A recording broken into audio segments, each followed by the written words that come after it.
Welcome to iDream media. So జనరల్గా చలికాలంలో heart attack శాతం చాలా ఎక్కువ. ఇక తెల్లవారుజామున హార్ట్ అటాక్ వచ్చే సంఖ్య కూడా పెరుగుతూ ఉన్న పరిస్థితి మనం చూస్తూ ఉన్నాము.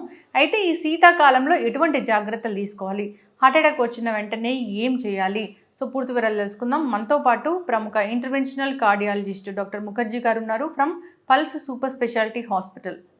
డాక్టర్ గారు నమస్తే అండి. నమస్తే. డాక్టర్ గారు, జనరల్గా హార్ట్ అటాక్ అంటే సీజన్తో సంబంధం లేకుండా హార్ట్ అటాక్ వస్తుంది, ఏజ్తో కూడా సంబంధం లేకుండా వస్తుంది అనేది మనం చాలాసార్లు విన్నాము, మాట్లాడాము కూడా. అయితే ఇప్పుడు శీతాకాలం, వింటర్ సీజన్ ఎక్కువగా కేసెస్ వస్తాయి, హార్ట్ అటాక్ రిస్క్ ఎక్కువగా ఉంటుంది అంటున్నారు. వాస్తవమేనా డాక్టర్? నిజంగానండి. మొత్తం ప్రపంచవ్యాప్తంగా అనేక పరిశోధనలు చేసి వాళ్ళు క్లియర్గా చెప్పింది ఏంటంటే ఒక 15 to 20% హార్ట్ అటాక్స్ ఎక్కువగా ఉంటాయి వింటర్లో సమ్మర్తో పోల్చుకుంటే. అది ఆస్ట్రేలియాలో చేసిన పరిశోధన కానీ, యూకేలో చేసిన పరిశోధన కానీ, అమెరికాలో చేసిన పరిశోధన కానీ క్లియర్గా మనకి చలి టైంలో మనకి హార్ట్ అటాక్లు ఎక్కువ వస్తున్నాయి అనేది తెలుస్తుంది. అందులో ఎటువంటి అంటే చలి ఎక్కువగా ఉండదు ప్రాంతం. అంటే మనకి డిసెంబర్, జనవరి అనుకోండి, ఈ టైంలో హార్ట్ అటాక్లు ఎక్కువగా వచ్చే అవకాశం ఉంటుంది. అది ఖచ్చితంగా ప్రూవెన్, సైంటిఫికల్లీ ప్రూవెన్, మనం అనుకోవడం కాదు. ఓకే, అంటే ఏం జరుగుతుంది చలి వల్ల?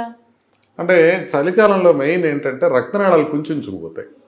అది మెయిన్ థింగ్ అనమాట. అంటే రక్తనాళాలు ఎప్పుడైతే కుంచుకుపోతాయి, స్పాజంలోకి పోవడం అంటారు అనమాట. రక్తనాళం అనేది ఒక పైప్ లాంటిది కాదు, రక్తనాళం అనేది ఒక మజిల్ ట్యూబ్. సో ఈ మజిల్ ట్యూబ్ ఏంటంటే చలికి ఎక్స్పోజ్ అయినప్పుడు అది సన్నగా అయిపోయే అవకాశం ఉంటుంది. సో ఆల్రెడీ మామూలుగా ఉన్న వాళ్ళకి కూడా రక్తనాళాలు కొంచెం సన్నగా అవుతాయి, అవి గుండె రక్తనాళాలు కూడా సన్నగా అవుతాయి. అలాగే గుండె రక్తనాళాల్లో ఆల్రెడీ ప్లాక్స్ ఉన్న వాళ్ళకి ఇలా సన్నగా అయినప్పుడు హార్ట్ అటాక్లు ఎక్కువ వచ్చే అవకాశం ఉంటుంది. సో అది ఒక్కటే మాత్రమే కాకుండా చలికాలంలో రిలేటివ్ డీహైడ్రేషన్లో ఉంటారు అందరూ. ఎందుకంటే కొద్దిగా వాటర్ ఎక్కువ తాగితే యూరిన్కి ఎక్కువ వెళ్ళాల్సి వస్తుందని కొంచెం తక్కువ తీసుకుంటుంటారు. సో దానివల్ల కొంత డీహైడ్రేషన్ ఉంటుంది. సో ఆ డీహైడ్రేషన్ వల్ల కూడా కొంత క్లాటింగ్ టెండెన్సీ ఎక్కువ ఉంటుంది. ఇక అది మాత్రమే కాకుండా జస్ట్ డీహైడ్రేషన్ వల్లే కాకుండా చలికాలంలో కొంత మేరకు క్లాటింగ్ ఫ్యాక్టర్స్ అధికంగా ఉండటం, క్లాట్ అయ్యే అవకాశం ఎక్కువగా ఉండటం, రక్తం కొంచెం చిక్కబడటం అనేది సహజంగా జరుగుతూ ఉంటుంది. ఇవన్నీ ఎఫెక్ట్తో పాటుగా చలికాలంలో ఇన్ఫెక్షన్స్ ఎక్కువగా వస్తుంటాయి. ఇన్ఫెక్షన్స్ రావడం వల్ల ఇన్ఫ్లమేషన్ అధికంగా ఉంటుంది. సో ఇన్ఫ్లమేషన్ అధికంగా ఉండటం వల్ల కూడా ఒక హార్ట్ పైన ఎఫెక్ట్ ఉంటుంది. అది మాత్రమే కాకుండా ఇంట్లో ఉన్నప్పుడేమో చక్కగా వేడిగా అన్నీ ఉంటాయి, ఒక్కసారిగా బయట కోల్డ్కి ఎక్స్పోజ్ అయినప్పుడు కూడా మనకి సడన్గా ఎక్కువ రక్తనాళాలు కుంచుకునే అవకాశం ఉంటుంది. ఒక టెంపరేచర్ నుంచి ఇంకో టెంపరేచర్కి సడన్గా మార్పు వచ్చినప్పుడు. ఇది మాత్రమే కాకుండా ఫైనల్గా ఏంటంటే చలికాలంలో మనం ఫుడ్ బాగా తినాలి అని అందరికీ ఉంటుంది. కొద్దిగా ఫ్రైడ్ ఫుడ్స్ తినటం కానివ్వండి, లేకపోతే కొంత హై క్యాలరీ ఫుడ్స్ తినటం కానివ్వండి, ఇవన్నీ చలికాలంలో పెరుగుతాయి. సో ఓవరాల్గా ఇవన్నీ ఫ్యాక్టర్స్ కలుపుకొని 15 to 20% సమ్మర్ కన్నా వింటర్లో ఎక్కువ హార్ట్ అటాక్లు వస్తాయి. అది కూడా తెల్లవారుజామునే హార్ట్ అటాక్ అని చెప్తారు డాక్టర్ గారు, అది వాస్తవమేనా? ఎక్కువగా తెల్లవారు అవడానికి కారణాలు ఇంకో కొద్దిగా వేరే ఉంటాయి. మనకి బాడీలో ఒక సర్కాడియన్ రిథమ్ అనేది ఒకటి ఉంటుంది. సర్కాడియన్ రిథమ్ అంటే మనకి సూర్యుడి బట్టి మన బాడీలో జరిగే మార్పులు అన్నమాట. అంటే మార్నింగు, ఈవినింగు అన్నీ డిఫరెంట్గా ఉంటాయి బాడీలో. సో దాంట్లో భాగంగా హార్మోన్ లెవెల్స్ షిఫ్ట్ అవుతూ ఉంటాయి. సో పొద్దున రాత్రి నిద్రపోయేటప్పుడు ఈ కౌంటర్ రెగ్యులేటరీ హార్మోన్స్ అంటారు కొన్ని, కార్టిసాల్ అని, నారెడ్రిన్ అని, ఎడ్రిలిన్ అని, ఇట్లాంటివి లోపల హార్మోన్స్ ఉంటాయి. ఈ ఎపినెఫ్రిన్, నారెపినెఫ్రిన్, కార్టిసాల్ అనేవి మనం నిద్ర లేవగానే సడన్గా పెరుగుతాయి. సో అవి పెరగగానే మనకి సింపథటిక్ నర్వస్ సిస్టమ్ కూడా యాక్టివేట్ అవ్వటం వల్ల, ఈ రెండు కారణాలు హార్మోన్స్, సింపథటిక్ నర్వస్ సిస్టమ్ రెండు యాక్టివేట్ అవ్వటం వల్ల బ్లడ్ ప్రెషర్ సడన్గా పెరుగుతుంది. మీరు పడుకున్నప్పుడు బ్లడ్ ప్రెషర్ చాలా తక్కువ ఉంటుంది. యాక్చువల్లీ నిద్రపోయేటప్పుడు బ్లడ్ ప్రెషర్ నార్మల్గా 120/70 కన్నా తక్కువ ఉంటుంది అందరికీ, నార్మల్గా ఉండేవాళ్ళకి. సో అలాంటిది నిద్ర లేవగానే అది కొంచెం పెరగటం, ఆ బీపీతో పెరగడంతో పాటుగా గుండె రక్తనాళాలు కొంచెం కుంచుకుపోవటం, ఇలాంటి కారణాలు అన్నీ కలిపి సడన్గా ప్రాబ్లం వచ్చే అవకాశం తెల్లవారుజామున ఎక్కువ ఉంటుంది. సో అందుకని మనం నిద్ర లేవగానే ఆ డయూర్నల్ వేరియేషన్ వలన, మన హార్మోనల్ ఫ్లక్చువేషన్స్ వలన హార్ట్ అటాక్స్ వచ్చే అవకాశం ఉంటుంది. సో దాంతోపాటుగా మనం చలికాలంలో హార్ట్ అటాక్లు ఆల్రెడీ ఎక్కువ ఉంటాయి కాబట్టి చలికాలంలో ఎర్లీ మార్నింగ్ మనకి హార్ట్ అటాక్లు వచ్చే అవకాశం ఇంకా పెరుగుతుంది. అంటే పడుకున్న వాళ్ళు పడుకున్నట్లే నిద్ర లేకుండానే చనిపోయారు అనేది మనం వింటూ ఉంటాం డాక్టర్ గారు. సో అంటే పడుకునే ముందు జాగ్రత్తలు ఏమైనా తీసుకోవాలా నిద్రపోయే ముందు? అంటే నిద్రపోయే ముందని కాకుండా మనం నిద్రపోవడానికి అట్లా సంబంధం లేకుండా మనం రెగ్యులర్గా తీసుకోవాల్సిన జాగ్రత్తలే మనం అప్పుడు పాటించాలి. అంటే నిద్రపోయే ముందు ఒక గ్లాస్ వాటర్ తాగితే, లేకపోతే తమలపాకులో కొద్దిగా అది ఇది కలుపుకొని తినేస్తే మనకి తెల్లారుజామున ఏమీ కాకుండా ఉంటుంది అనేది వాస్తవం కాదు. మనం గుండెకి సంబంధించినంత వరకు ఒక రోజు లేకపోతే ఒక గంటలో తీసుకునే జాగ్రత్తలతో మనం దాన్ని ప్రివెంట్ చేయలేము. మనం జీవితాంతం తీసుకోవాల్సిన జాగ్రత్తలను ప్రివెంట్ చేస్తాం. అంటే రోజంతా పడుకోనుండి మనం ఎక్సర్సైజ్ చేయకుండా రాత్రిపూట పడుకునేటప్పుడు ఒక గ్లాస్ తేనె కానీ నిమ్మకాయ నీళ్ళు కానీ తాగితే రాకుండా ఉంటుంది కాదు. మనం రెగ్యులర్గా మనం ఎక్సర్సైజ్ చేయాలి, మన ఆహారపు అలవాట్లు మార్చుకోవాలి, మానసిక ఒత్తిడి తగ్గించుకోవాలి, బరువుని నియంత్రణలో ఉంచుకోవాలి. వీటన్నిటితో పాటుగా మనం రెగ్యులర్గా టెస్ట్ చేసుకుని బీపీ కానీ, షుగర్ కానీ, కొలెస్ట్రాల్ కానీ ఇవన్నీ కంట్రోల్ పెట్టుకోవాలి. హార్ట్కి ఏదన్నా ప్రాబ్లం ఉందా లేదా అనేది ముందే ఎకో టీఎంటీ లాంటి పరీక్షలు చేసుకోవాలి. ఈ 3 రకాలుగా, ఒకటి రిస్క్ ఫ్యాక్టర్స్ కంట్రోల్ పెట్టుకోవడం, ఒకటి మన హెల్తీ లైఫ్ స్టైల్ మెయింటైన్ చేయడం, మూడోది మనకి గుండెకి సంబంధించిన పరీక్షలు చేసుకోవడం. ఈ 3 కలిపి మనకి హార్ట్ అటాక్లు రాకుండా చూసుకుంటే అది ఎప్పుడైనా సరే, ఇంక తెల్లవారుజామునే కాకుండా ఎప్పుడైనా హార్ట్ అటాక్లు రాకుండా ఉండటానికి ఇవే మనం చేయాల్సినవి. అంటే నిద్ర లేవడమే అంటే అలా ఒకటేసారి లేవకూడదు, కొంచెం పక్కకు తిరిగి కొద్దిసేపు కూర్చొని అలా లేవాలి, లేచి నిలబడాలి అలా చెప్తారు కదా డాక్టర్ గారు? అది ఒకందుకు ఇంపార్టెంట్ అమ్మా. కొంతమందికి ఏంటంటే పాస్చరల్ హైపోటెన్షన్ అని ఉంటుంది, అదే పిఓటిఎస్ అని కూడా అంటారు, పాస్చరల్ ఆర్థోటాక్సిక్ సిండ్రోమ్ అని ఒకటి ఉంటుంది. అదేంటంటే మనం లేచి నిలబడగానే మన గురుత్వాకర్షణ శక్తి ప్రకారం మన బీపీ కొంత వరకు డౌన్ అవుతుంది. ఆ డౌన్ అయినప్పుడు బ్రెయిన్కి బ్లడ్ సప్లై కొంత టెంపరీగా తగ్గుతుంది. సో మనం లేచి నిలబడగానే బాడీలో కౌంటర్ రెగ్యులేటరీ మెకానిజం స్టార్ట్ అయిపోతుంది. అంటే ఇక్కడ మన కెరటిడ్ రిసెప్టార్స్ ఏమైతే ఉంటాయో దానికి బీపీ తగ్గినట్టు తెలియగానే అది బ్రెయిన్కి సంకేతాన్ని పంపిస్తుంది. ఓకే, బీపీ తగ్గింది, దీనికి సంబంధించిన నువ్వు బ్యాలెన్స్ చేయాల్సిన అవసరం ఉంది. అక్కడి నుంచి హార్ట్కి, మజిల్స్కి అన్నిటికీ సంకేతాలు వెళ్తాయి, ఇమీడియట్గా బీపీ పెంచుతాయి. సో ఇమీడియట్గా బీపీ పెరిగితే బ్రెయిన్కి బ్లడ్ సప్లై మళ్ళీ నార్మల్గా అందుతుంది. అయితే ఈ ప్రాసెస్ కొన్ని సెకండ్స్లోనే జరిగిపోతుంది, కానీ కొంతమందికి మాత్రం అది డిలే అవుతుంది. దీన్ని బ్యారో రిసెప్టార్ రిఫ్లెక్స్ అంటారు. ఈ బ్యారో రిసెప్టార్ రిఫ్లెక్స్ కనుక డిలే అయ్యే వాళ్ళకి ఏమవుతుందంటే ఒక 2 నుంచి 3 నిమిషాలు టైం పడుతుంది ఇది రీసెట్ కావడానికి, బీపీ పెరగడానికి. అంటే పడుకున్నప్పుడు బీపీ ఎక్కువ ఉందనుకోండి బ్రెయిన్లో బ్లీడింగ్ అయ్యే అవకాశం ఉంటుంది. నిలబడినప్పుడు బీపీ తక్కువ ఉందనుకోండి బ్రెయిన్కి తగినంత బ్లడ్ వెళ్ళదు. సో అందుకని ఈ ఆటో రెగ్యులేషన్ తనంతటనే రెగ్యులేట్ చేసుకుంటుంది.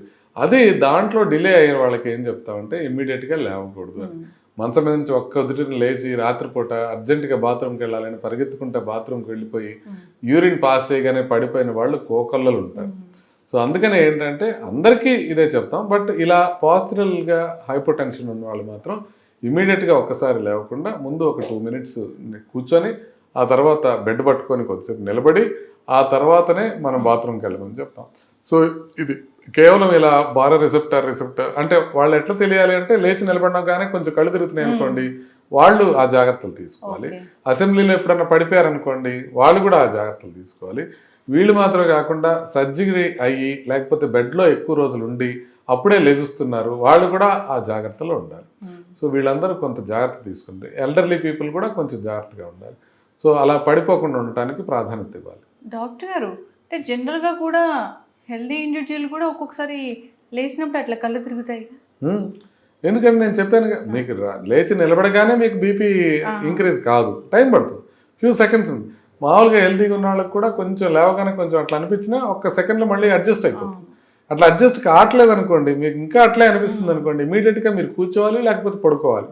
మొండిగా అలాగే నిలబడుకున్నప్పుడు ఒక్కొక్కసారి పడిపోయే అవకాశం ఉంటుంది. ఇంకొకటి ఏంటంటే మనం ఈ వింటర్ సీజన్లోనే అంటే కొన్ని ఇయర్స్ బ్యాక్ కొంతమంది సెలబ్రిటీస్ కావచ్చు, తెలిసిన వాళ్ళు కావచ్చు, ఈ వాష్రూమ్కి వెళ్ళినప్పుడు తెల్లవారుజామున ఆ వాష్రూమ్లో చనిపోవడం అనేది హార్ట్ అటాక్తో అనేది చూసాము. అంటే ఇది వింటర్లో వాష్రూమ్లో హార్ట్ అటాక్ అనేది చూస్తామా? అంటే హార్ట్ అటాక్లు అనేవి ఎప్పుడైనా రావచ్చు, వింటర్లో కూడా రావచ్చు. వింటర్లో కొంచెం ఎక్కువ వస్తాయి, అది బాత్రూంలోనే రావాలని ఏం లేదు. అర్లీ మార్నింగ్ కొంచెం ఎక్కువ వస్తాయి కాబట్టి అర్లీ మార్నింగ్ బాత్రూంలో ఉంటాం కాబట్టి అలా వచ్చే అవకాశం ఉంటుంది. అంతేగాని బాత్రూంలో ఉండటం వల్ల ఆ టైంలో వాళ్ళకి హార్ట్ అటాక్ వచ్చే అవకాశాలు ఏమీ పెరగట్లేదు. కొంతమంది అంటారు చల్లనీళ్ళు ముందు పోసుకోవాలి, వేడి నీళ్ళు తర్వాత పోసుకోవాలి స్నానం చేసేటప్పుడు అని, అది కూడా ఏమీ నిజం కాదు. అట్లా ఏమీ మారిపోదు, హార్ట్ అటాక్లు వచ్చే అవకాశం ఏమి మారిపోదు.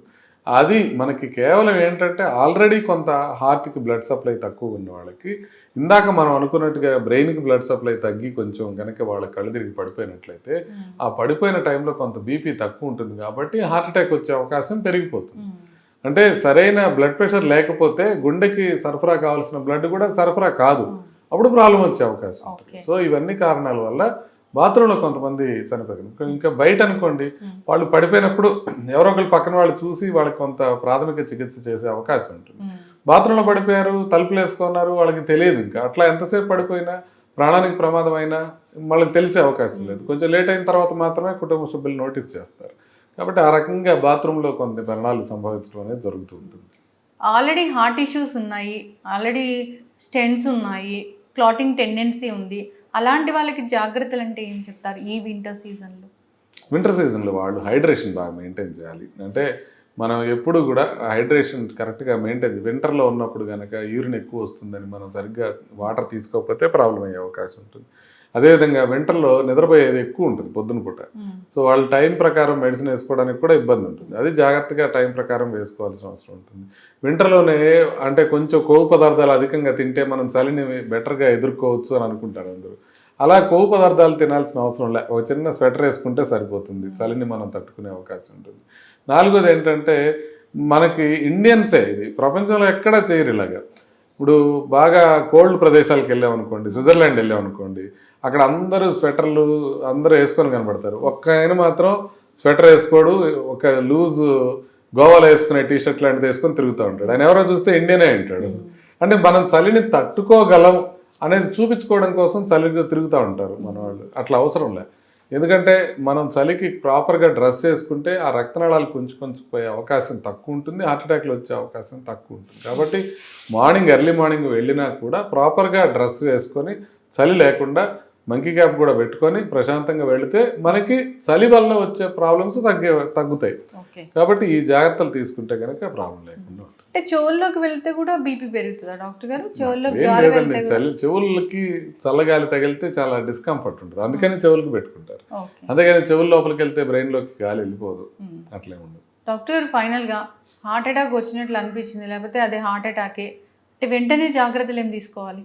హార్ట్ అటాక్ వచ్చినట్లు అనిపిస్తే ఇమ్మీడియట్గా హాస్పిటల్కి వెళ్ళడానికి ట్రై చేయడం ఒకటే మనం చేయాల్సింది.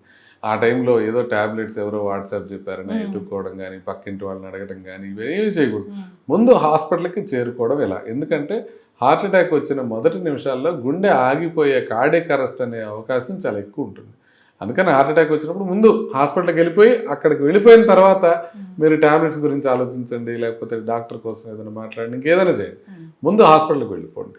రెండోది కార్డియాక్ అరెస్ట్ అనేది వేరు. కార్డియాక్ అరెస్ట్ వచ్చిందంటే ఇమ్మీడియట్గా సిపిఆర్ స్టార్ట్ చేస్తూ అప్పుడు హాస్పిటల్కి తీసుకెళ్ళడానికి కానీ అంబులెన్స్ని పిలిపించుకోవడానికి కానీ ప్రయత్నం చేయండి. హార్ట్ అటాక్ అంటే బాగా నొప్పిగా ఉంటే తీవ్రంగా ఉన్నప్పుడు మాత్రం ఇమ్మీడియట్గా హాస్పిటల్ ఎంత దగ్గరలో కార్డియాక్ హాస్పిటల్ ఉంటే అంత తొందరగా వెళ్ళిపోండి. మళ్ళీ మాకు తెలిసిన డాక్టరే కావాలి అని లేట్ చేయకూడదు. నేను మా పేషెంట్లకు కూడా చెప్తుంటాను. ఇప్పుడు దూరం నుంచి ఫోన్ చేస్తుంటారు, సార్ హార్ట్ అటాక్ వచ్చింది, మొన్న నేను ప్రొద్దుటూరు నుంచి మాకు తెలిసిన బాగా వాళ్ళ మదర్కి హార్ట్ అటాక్ వస్తే ఇక్కడ వాళ్ళు ఇమీడియట్గా ట్రీట్మెంట్ చేస్తామంటే వద్దు నేను ముఖర్జీ గారి దగ్గరికి వెళ్తాను అంటే నేను సేమిరా వద్దండి, లేదు సార్ ఇక్కడ ఎట్లా అవుతుందో తెలియదు మేము ఇక్కడ దగ్గర వచ్చేస్తామన్నా కూడా లేదు, ముందు అక్కడ ట్రీట్మెంట్ తీసుకోవాల్సిందే, అక్కడే స్టెంట్ వేయించుకోవాలి. హార్ట్ అటాక్ వచ్చిన స్టేజ్లో ఏ హాస్పిటల్లో ఉంటే ఆ హాస్పిటల్లో అంటే రీజనబుల్గా కార్డియాక్ హాస్పిటల్ అయితే ముందు అక్కడ స్టెంట్ చేయించుకొని తర్వాత ఎక్కడికైనా వెళ్ళొచ్చు. అంతేగాని ఒక చోట నుంచి ఒకటికి షిఫ్ట్ చేయమని ఏ కార్డియాలజిస్ట్ కూడా చెప్పరు. హార్ట్ అటాక్ వచ్చిన టైంలో కొంత నొప్పి వచ్చింది, కొంత ఈసీజీలో మార్పులు ఉన్నాయి, నొప్పి తగ్గిపోయింది, స్టేబుల్గా ఉన్నారు, అప్పుడు కొంతమంది షిఫ్ట్ చేయమని అనొచ్చు. బట్ మెజారిటీ ఆఫ్ ది కార్డియాలజిస్టులు హార్ట్ అటాక్ ఉన్న స్టేజ్లో మా దగ్గర తీసుకురండి మేమే ట్రీట్ చేస్తామని ఎవరు అన్నారు. చక్కటి ఇన్ఫర్మేషన్ డాక్టర్ గారు. ఇది వింటర్ సీజన్ అంటే కొంచెం రిస్క్ ఎక్కువే ఉంటుంది, హార్ట్ అటాక్లు వచ్చే రిస్క్ ఎక్కువే ఉంటుంది, జాగ్రత్తలు తీసుకోవాలని కోరుకుందాం. మీరు అన్నట్లు hydration important, physical activity important, మనల్ని మనం కొంచెం వామ్గా ఉంచుకోవడం కూడా చాలా చాలా ఇంపార్టెంట్. సో అందరూ డాక్టర్ ఏం ట్యాబ్లెట్స్ ప్రిస్క్రైబ్ చేశారో అవన్నీ ఫాలో అవుతూ హెల్తీగా హ్యాపీగా ఉండాలని కోరుకుందాం. ఏమైనా లక్షణాలు కనిపిస్తే వెంటనే డాక్టర్ని సంప్రదించాలి. చాలా చక్కటి ఇన్ఫర్మేషన్ డాక్టర్ గారు, ఫాలో అవ్వాలని కోరుకుందాం. ధన్యవాదాలు. నమస్తే.